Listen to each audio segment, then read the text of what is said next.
Rural Administration. Introduction. India is a vast country and so it cannot be administered from one place. For the sake of administration, the country is divided into 29 states and 7 union territories. A state is further divided into districts which has further subdivisions like tehsils and parganas. In some states, parganas are also called talukas, which consist of several villages and towns. A village is the smallest unit of administration.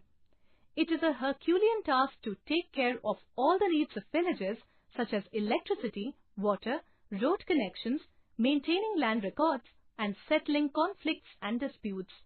It requires a huge machinery to deal with all these problems. Maintenance of law and order. Maintaining law and order becomes an important function of the administration as peace and security are essential for a smooth civic life. This function is performed by the police department where people can report cases or inform the police about any theft, accident and fight, etc. It is the responsibility of the police of that station to inquire and investigate and take action on cases within its area. The Superintendent of Police is the highest officer in a district. He is assisted by a number of Deputy Superintendents of Police, Inspectors, Sub-Inspectors and Constables. For the purpose of police administration, the whole district is divided into a number of circles, each under the charge of a Deputy Superintendent of Police called Circle Officer, CO.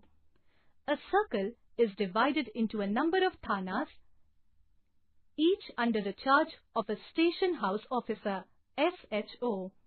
In villages, every police station has an area under its control where people can report a case or inform police about any theft, accident, fight, etc. It is the responsibility of the police of that station to inquire, investigate and take suitable action. In villages, we often hear about the cases of land grabbing by rich people. The police is often reluctant to write down minor complaints. Maintenance of land records. Since agriculture is the main occupation of most of the Indians, therefore, classification of land under agriculture is very important because revenue is collected on the basis of these records. The collection of land revenue and maintenance of land records are important functions of district administration. For this purpose, a district is divided into subdivisions which are further divided into tehsils or talukas. The work of collecting land revenue and maintaining land records is done by the Lekpal or Patwari in the village, by the Kanungo in the Pargana and by Tehsildar in a tehsil. The district collector is overall responsible for the collection of land revenue and maintenance of land records in the whole district. Measuring land and keeping land records is the main function of the Patwari. He is known by different names in different states. Each Patwari is responsible for a group of villages. He maintains and updates the land records of the village. He is also responsible for organizing the collection of land revenue from the farmers and providing information to the government about the crops grown in the area. He also notes down if a well has been dug in the area. Such records are called the khasra. His work is supervised by the senior officials of this department. The Patwari usually has different ways of measuring agricultural fields. In some places, a long chain is used for measurement and for that he prepares a map and a register for such records. The district collector is the head of the land revenue department. He is assisted by Tehsildar, who hears disputes and supervises the work of Patwaris and Kanungo, who ensure that the land records are properly kept and revenue is collected. Farmers may require a copy of their land records and a map. In some states, records are now being computerized and kept at the village panchayat office for regular updating.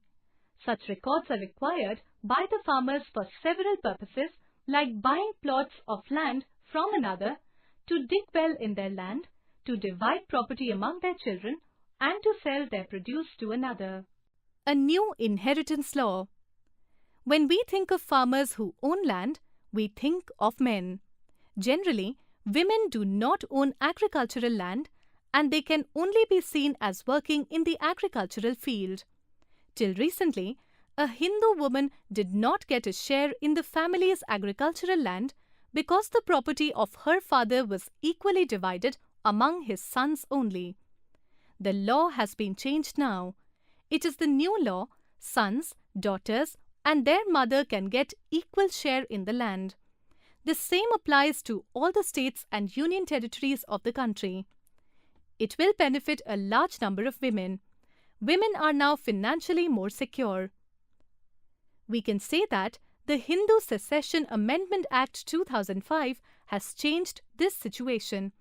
Besides maintenance of law and order and maintenance of land records, there are a number of public services in the village such as Anganwadi, Milk Society, Fair Price Shop, Agricultural Society for Seeds and Fertilizers, government schools and hospitals, etc. Trivia: the Hindu Succession Amendment Act 2005, 39 of 2005, came into force from 9th of September 2005. The Government of India has issued notification to this effect. The Hindu Succession Amendment Act is to remove gender discriminatory provisions in the Hindu Succession Act 1956 and gives the following rights to daughters under Section 6. A. The daughter of a co-parsoner shall by birth become a co-parsoner in her own right in the same manner as the son. B. The daughter has the same rights in the co-parsonary property as she would have had if she had been a son. C. The daughter shall be subject to the same liability in the said co-parsonary property as that of a son. And any reference to a Hindu Mitakshara, co-parsoners shall be deemed to include a reference to a daughter of a co-parsoner. D. The daughter is allotted the same share as is allotted to a son. E. The share of the predeceased son or a predeceased daughter shall be allotted to the surviving child of such predeceased son or of such predeceased daughter. F.